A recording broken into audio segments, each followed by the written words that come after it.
I'm Gary Miller, and right now I'm in my garage. It's not a man cave, not a workshop, it's just the garage. The space between the tidy lawn and the actual living part of the house. It's a repository for my failures in DIY and my successes in avoiding social interaction. Shelves groan under the weight of forgotten paint cans, rusted gardening tools, and the ghosts of projects I swore I'd finish. The air here is a permanent blend of motor oil, dried leaves, and something vaguely chemical, a scent that's become as familiar to me as the stale coffee I brew every morning. I'm meticulously sorting through my toolbox, a ritual that usually calms the residual static from a day spent wrangling numbers and demanding clients. My days are a predictable rhythm of spreadsheets and client calls, punctuated by the low, mechanical hum of the office air conditioning and the distant, steady rumble of urban traffic. Evenings are a quiet echo of that same predictability. A microwave dinner, the muted drone of the television, and then this, the garage. It's my sanctuary, a pocket of controlled chaos where I can lose myself in the satisfying click of tools settling into their proper slots.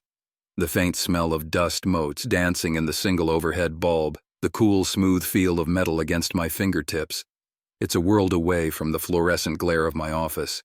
This is where I come to simply be, unburdened by expectations, surrounded by the quiet hum of domestic stillness. It started subtly, a misplaced socket wrench. I distinctly remembered putting it back, nestled neatly between the larger hex keys, yet there it was, tucked away in the plastic bin of spare screws. I'd initially chalked it up to fatigue, the lingering fog of a marathon tax season. Maybe I'd absent-mindedly put it there while thinking about a particularly thorny deduction. Then, a few nights later, searching for a specific Phillips head for a loose cabinet hinge, I found it. Not in the toolbox, not on the workbench, but resting incongruously on my bedside table, right next to my reading glasses. My heart gave a little flutter of unease, quickly suppressed. My son, Kevin, he's a teenager. Teenagers misplace things. Teenagers bring things into my bedroom. It had to be him. I'd even overheard him complaining about needing a screwdriver for some bizarre gadget he was tinkering with. Yes, that was it. Just a predictable teenage transgression. But the incidents began to multiply, each one a tiny pinprick in the fabric of my normalcy. A pair of pliers, vanished from its designated velvet lining, reappeared inexplicably inside a half-empty bag of potato chips in the pantry. The small, precise hobby knife I used for model building, a tool I guarded with almost obsessive care, was found buried beneath a pile of my wife's gardening gloves in the laundry room. My sleep became a fractured thing, punctuated by phantom sounds. A faint metallic scraping, like fingernails on concrete, seemed to emanate from behind the workbench, always just at the edge of hearing, always stopping the moment I strained to pinpoint it. The air in the garage, once a comforting blend of oil and dust, started to carry a new, acrid undertone, like burnt circuitry. I found myself checking the locks multiple times before bed, my gaze lingering on the shadows pooling in the corners of rooms. A pervasive, chilling sense of being observed had begun to permeate even the most mundane moments, turning the familiar into a source of profound dread. Then, while rummaging for a hammer I'd inexplicably misplaced, my fingers brushed against something hard and unnaturally smooth, nestled amongst a collection of assorted nuts and bolts. I pulled it out. It was a small figurine, crudely carved from a dark, dense wood. It resembled a human form, but twisted, contorted, its limbs disproportionately long, its features indistinct save for two vacant, gouged-out eye sockets. As I turned it over in my palm, a cold dread washed over me. The scraping sound from behind the workbench intensified, no longer faint whispers but a deliberate, rhythmic grind, as if something were meticulously, relentlessly building itself. I dropped the figurine, my breath catching in my throat, and stumbled back, my eyes fixed on the dark space behind the workbench, the source of the chilling, iterative symphony of metal against stone. The scraping stopped. A heavy silence descended, thick and suffocating. Then a soft, wet thud. I couldn't move. My heart hammered against my ribs like a trapped bird. A single glistening black eye, impossibly large and smooth, blinked slowly from the darkness behind the workbench. It was followed by another. The air grew heavy, thick with an unspoken promise of something ancient and hungry, finally awakened in the quiet confines of my suburban sanctuary. This place, this ordinary forgotten space had become a trap, and the invitation was never meant for me.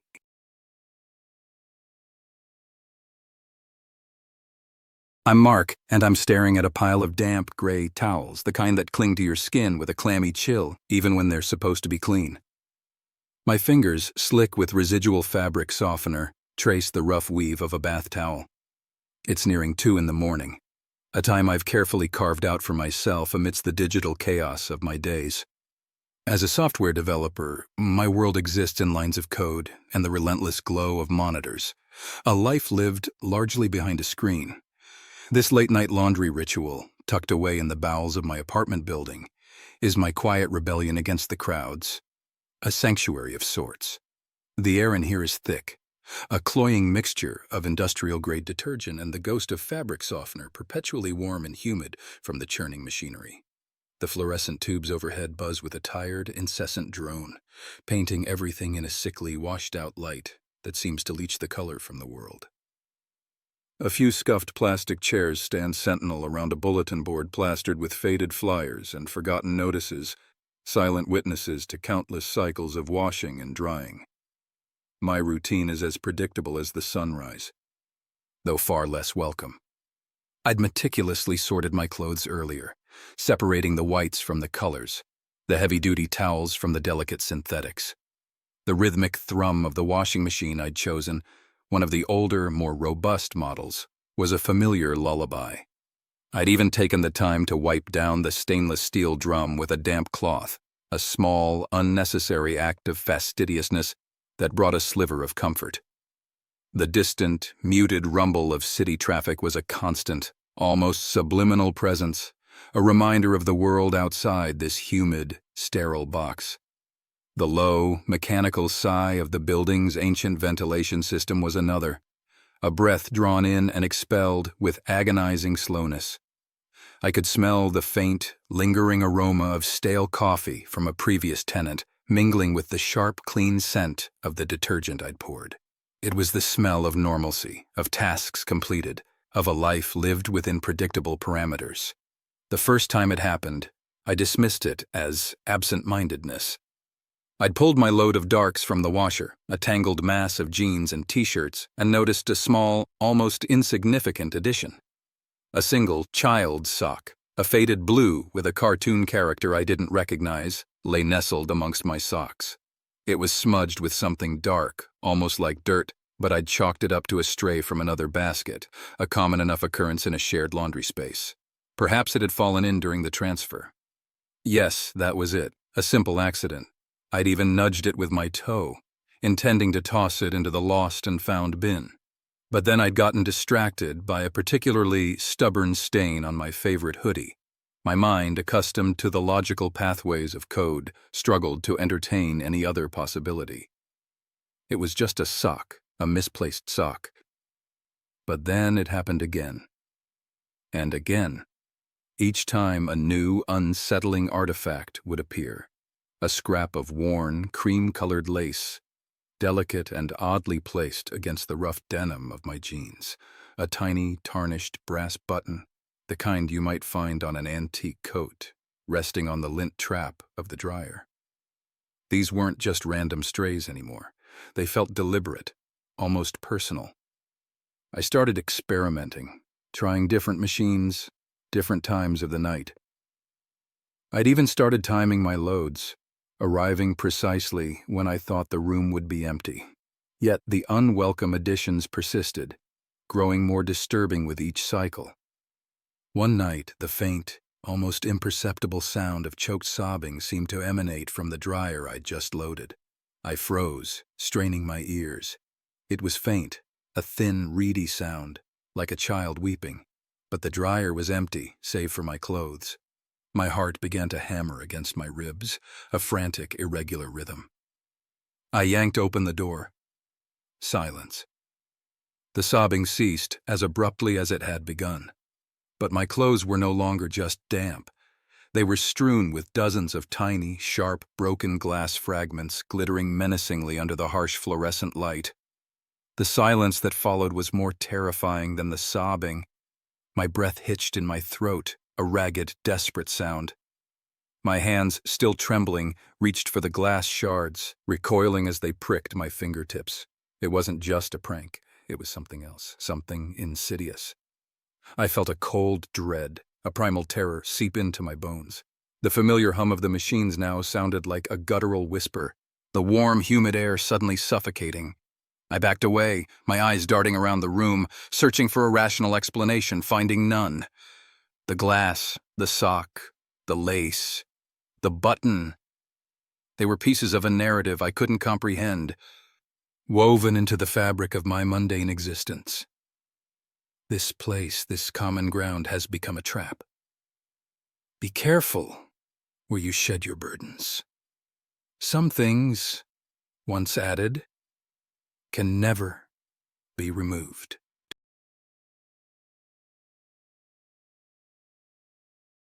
I am David, and this is my purgatory. It's Tuesday, the 17th of October, and the fluorescent lights of Sterling and Finch Insurance hum with their usual oppressive drone. I'm a claims adjuster, a title that sounds far more noble than the reality of sifting through mountains of paperwork, searching for the tiniest crack in an applicant's story. My cubicle, number 512, is indistinguishable from the dozens surrounding it on this 5th floor, a beige box of forced solitude. The air here perpetually smells of recycled air, faintly of toner, and the underlying metallic tang of 1,000 silently whirring machines. Late nights are my norm.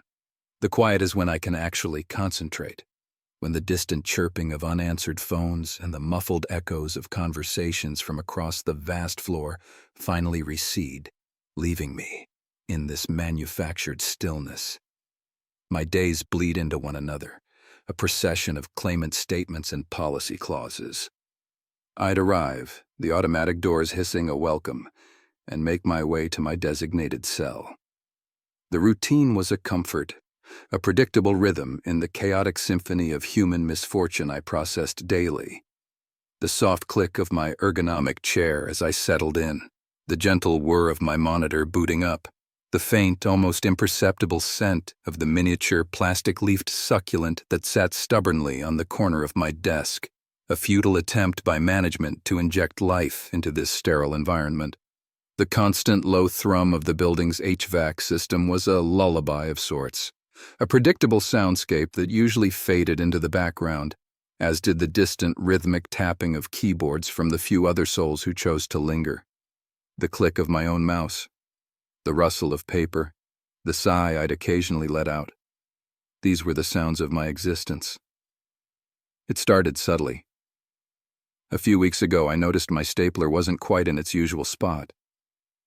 I'd always kept it precisely aligned with the edge of my keyboard, a small anchor point in my otherwise fluid day. This time, it was nudged perhaps an inch to the left. I chalked it up to the night cleaning crew, though they were usually meticulous, and their carts never ventured past the main aisles. Then, a file folder I was certain I'd closed securely was left slightly ajar, its contents peeking out like a shy secret. I remember shaking my head, attributing it to my own fatigue, the late hours blurring the edges of my perception. It was just a misplaced office supply, a momentary lapse, but the anomalies persisted, growing from mere inconveniences to something far more deliberate. The small, almost imperceptible shifts escalated. My ergonomic chair, which I always adjusted to a specific height, would be found a notch lower. A scattering of paper clips arranged in a perfect, unnerving circle on my desk. Then came the post-it notes. At first, just one, stuck to the corner of my monitor. It held a single, stark symbol, a jagged line bisecting a circle, something I'd never seen before. My mind, trained to find patterns and assign meaning to the abstract, struggled to categorize it. A prank? A new internal memo system I'd missed? The logical explanations began to feel thin, stretched taut over a growing unease. My personal items, the framed photo of my niece, the worn stress ball, started to appear subtly rearranged, not randomly, but with a disquieting, almost artistic precision. One morning, my computer's background, which I'd meticulously set to a serene landscape, was replaced by a grainy, dark image of the office hallway, taken from an angle that felt impossible, looking down from an unseen height. And then, the knots. Tiny, impossibly intricate knots woven from stray threads, found nestled beneath my keyboard, like offerings from an unseen hand. Last night, the silence was broken not by the familiar hum of machinery, but by a sound that felt alien, yet intimately connected to my immediate surroundings. A soft, rhythmic scratching emanating from within the very fabric of my cubicle wall. It was faint, barely audible above the residual thrum of the building, but persistent. My breath hitched. I leaned closer, my ear pressed against the cool, beige partition, straining to decipher the source. And then I heard it. A whisper, so faint it might have been the wind, or the blood rushing in my ears. But it wasn't. It was a voice, muffled, indistinct, yet undeniably there, murmuring my name from within the drywall. David, it whispered, a breathy, chilling sound that sent a jolt of pure terror through me. The whispering has stopped, but the scratching remains, a constant low murmur beneath the surface of my consciousness. The beige walls feel thinner now, permeable. I can't shake the feeling that something is watching, waiting within the very structure of this mundane space. Don't dismiss the small things. They're the cracks where it gets in.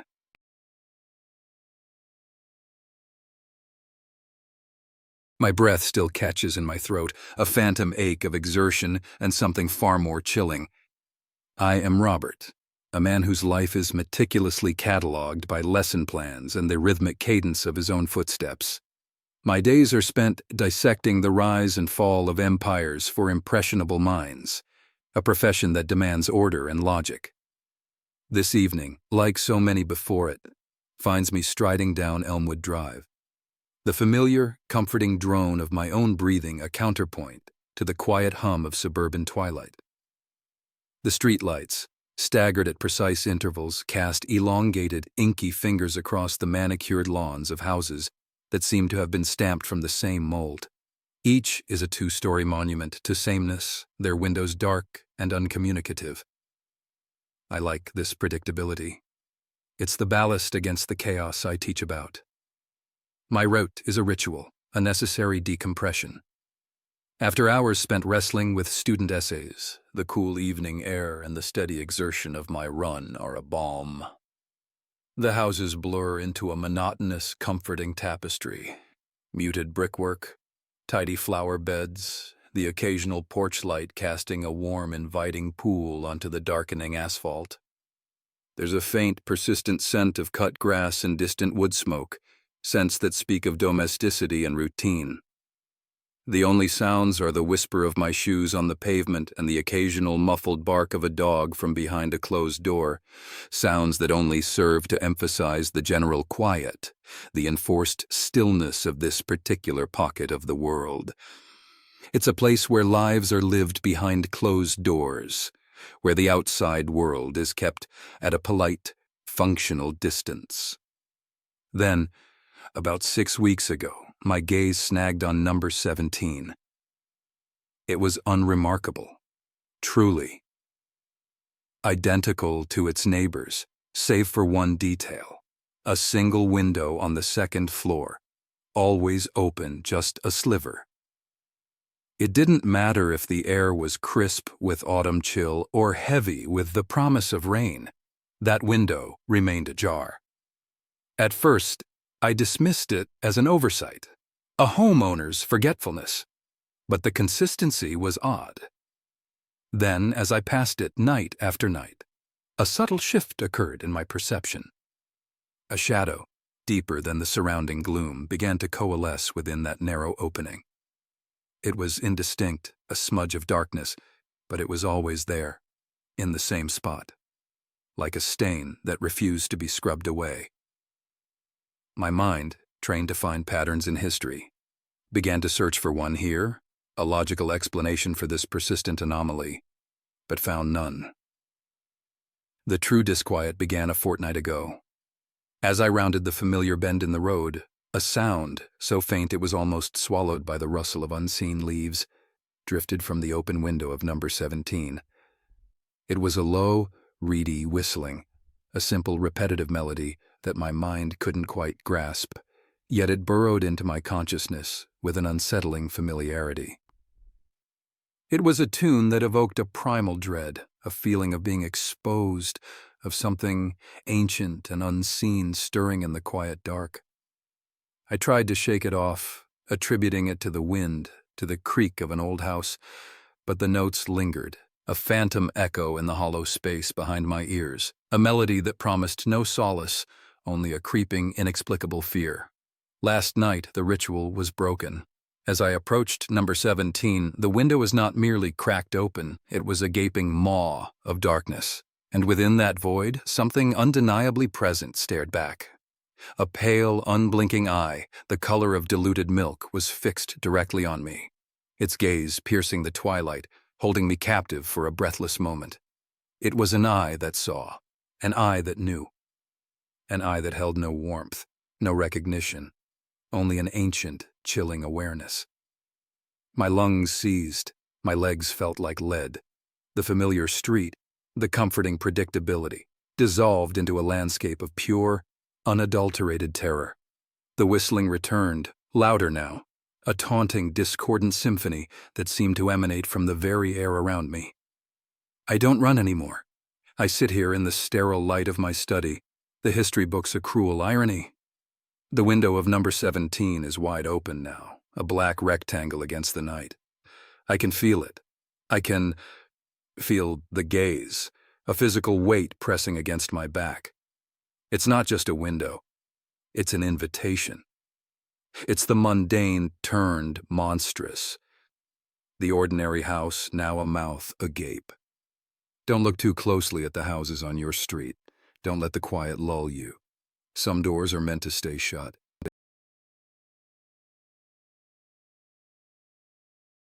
I'm Michael, and my life is a carefully constructed series of predictable patterns, a quiet rebellion against the chaos I used to churn out for clients.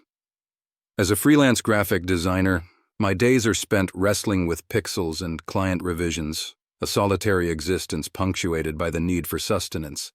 That's why I've come to favor these late-night expeditions to the local fresh foods market. It's not about saving money or avoiding interaction. It's about the profound, almost sacred silence that descends upon the aisles after 10 p.m.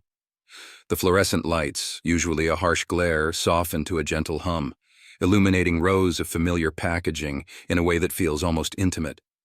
The store itself is a monument to the mundane. Linoleum floors worn smooth by countless shopping carts, the faint mingled scent of overripe bananas and floor cleaner, and the ever-present, unobtrusive thrum of the refrigeration units. Tonight, like most nights, the air is still, carrying only the ghost of the day's activity. The cheerful generic music, a forgotten playlist of instrumental jazz, drifts from unseen speakers, an auditory blanket of enforced calm. It's a space designed for efficiency, for the predictable rhythm of consumption, and in its emptiness, it offers a peculiar kind of sanctuary, a pocket of functional isolation in the sprawling suburban night. My routine here is as ingrained as my design software shortcuts. I navigate the aisles with practiced ease, my cart's wheels a soft whisper against the polished floor. I know exactly where to find the artisanal sourdough, the organic free-range eggs, the specific brand of dark roast coffee that doesn't taste like burnt dirt. The soft glow of the produce section, the vibrant reds and greens, always offer a moment of visual respite. I'll often pause just for a second to admire the orderly rows of apples, the plumpness of the bell peppers, the sheer, unadulterated normalcy of it all. The low mechanical hum of the refrigerator cases is a constant companion, a steady, unobtrusive sound that signifies everything is as it should be. The air carries the faint, sweet aroma of the in-house bakery's day-old bread, a comforting, familiar scent. It started subtly, so subtly I almost didn't register it. A carton of almond milk purchased just moments before would be back on the refrigerated shelf when I turned around, as if I'd imagined placing it in my cart at all. Then a bag of pasta, its familiar blue and white packaging resting against the canned goods when I distinctly remembered selecting it from the international foods aisle. I'd shake my head, attributing it to a long day, the kind of mental fatigue that makes you question your own actions. Perhaps I'd absent-mindedly restocked it, a strange, subconscious urge to tidy up for the store. It was easier to believe in my own forgetfulness than anything else. The anomalies began to sharpen, becoming more personal, more insistent. I'd reach for a particular jar of olives, the one with the distinctive red label, and find myself holding a jar of pickles instead, the olives now resting innocently on the shelf behind me. The unease began to curdle into a prickle of genuine concern. Was I sleepwalking through my shopping trips? Was this some bizarre form of absent-mindedness? I'd stare at my hands, as if they belonged to someone else, searching for a logical explanation, a rational anchor in this sea of minor impossibilities. The silence of the store, once a comfort, now felt heavy, expectant. Then came the coffee. I was reaching for my usual Colombian roast, my fingers brushing against the slick, metallic surface of the display shelf. In the polished sheen, I saw my reflection, but it wasn't quite me. My face was there, but my mouth was stretched into an impossibly wide, grotesque grin, a rictus of pure malevolence that my own features were not mirroring. The image lingered for a beat too long, detached from any genuine expression, before snapping back into my own bewildered visage. My hand recoiled, and the bag of coffee, which I was certain I'd already placed in my cart, was back on the shelf, mocking me with its stillness. A faint breathy sound that might have been a laugh, thin and sharp like cracking ice, echoed from the empty aisle behind me as I practically fled the store, the automatic doors hissing shut like a final, dismissive exhalation. The laughter, thin and reedy, still seems to follow me, a phantom echo in the quiet of my apartment. The items in my cart are no longer safe.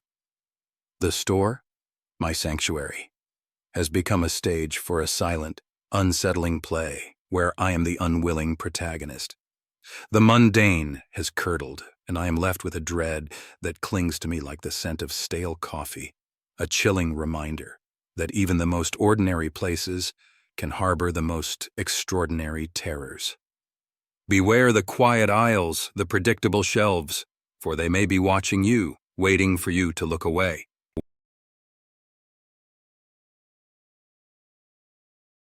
I am John, and this is my sanctuary, or at least it used to be. The glow of the monitor is a familiar, almost comforting presence, illuminating the worn beige of my desktop tower and the faint crisscrossing scratches on the plastic casing. It's past 11, the time when the house settles into a hushed stillness, and my wife and daughter are deep in sleep upstairs. My duty, as I see it, is to manage the digital detritus of the day, wading through the endless stream of emails and the more obscure corners of internet forums that have become my nightly indulgence. This spare room, a boxy space with beige walls and a carpet that's seen better decades, is where I retreat. The window, perpetually streaked with the grime of city air, offers a view of nothing more exciting than Mrs. Henderson's meticulously maintained fence line. The air in here is thick with the faint scent of old paper and the metallic tang of electronics. It's a functional isolation, a deliberate withdrawal from the world to do, well, whatever it is I feel I need to do before the next day's demands begin. My days are a symphony of the predictable. Wake, coffee, the quiet clatter of breakfast dishes, the hurried goodbyes. Then it's the commute, the fluorescent hum of the office, the rhythmic tap-tap-tap of keyboards, and the endless procession of data entry, each digit a small, obedient soldier in the army of commerce. Evenings are structured around comforting routines, dinner, homework help, the low murmur of the television, and then this quiet hour, or two, where the world shrinks to the confines of this room, the steady hum of the computer a low thrum against the deeper silence of the sleeping house. The smell of stale coffee, a faint undertone of lemon polish from an earlier, forgotten cleaning, and the faint, almost imperceptible scent of ozone from the aging electronics all coalesce into the unique aroma of my private domain. The distant, muffled rumble of urban traffic is a constant, a soft blanket of sound that only serves to emphasize the stillness within these four walls. It started subtly, a tremor in the otherwise placid surface of my digital world, a flicker almost imperceptible in the corner of my eye. The mouse cursor, a steadfast extension of my will, seemed to stutter, a microscopic jump that I dismissed as a tremor in my hand, a sign of fatigue. Then, a new tab would unfurl in my browser, a blank white expanse that I'd swiftly close, blaming a stray click or a momentary lapse in concentration. The tiny red light on my webcam, usually dormant, would blink on and off, a brief, almost shy pulse of activity, and I'd tell myself it was a driver issue, a loose connection. I'd run the antivirus, a familiar ritual, scanning for the phantom malware that was surely responsible for these minor disturbances, but it always returned clean, a digital white flag of surrender. But the disturbances refused to be so easily appeased. They began to acquire a personal edge, an unwelcome intimacy. My meticulously organized files started to rearrange themselves, folders shifting their positions as if by an unseen hand. My search history, that private chronicle of my curiosities, began to populate with phrases I'd never typed, queries I'd never considered. Then came the emails, from addresses that existed only as strings of nonsensical characters, their bodies filled with intricate, looping symbols that swam before my eyes, meaningless, yet undeniably deliberate. A creeping unease began to coil in my gut, a cold, serpentine awareness that something was watching, something was learning. The familiar hum of the computer now seemed to carry a subtle undertone, a low thrum that felt less like mechanical function and more like a held breath. The shadows in the room, once benign, now seemed to deepen, to writhe with a hidden life. I was typing an email, a mundane reply to a colleague, when the screen abruptly died. Not a gentle fade, but a sudden, absolute void. Then, a single image bloomed into existence, a distorted, pixelated visage that I recognized with a sickening lurch as my own face, captured by the webcam. It was overlaid with a frantic, buzzing static, a visual representation of raw, digital chaos. From the speakers, a voice, synthesized and chillingly familiar, yet utterly alien, whispered, "I see you, John." The sound was a mockery of my own vocal cords, a robotic echo that scraped against my nerves, then silence. A profound, absolute silence as the computer sputtered and died, plunging the room into a darkness that felt heavier, more suffocating than mere absence of light. The machine is cold now, the screen is black, but the feeling remains, a lingering chill that has nothing to do with the temperature. Be wary of the quiet spaces, the familiar routines. They are not always sanctuaries. Sometimes they are simply waiting rooms.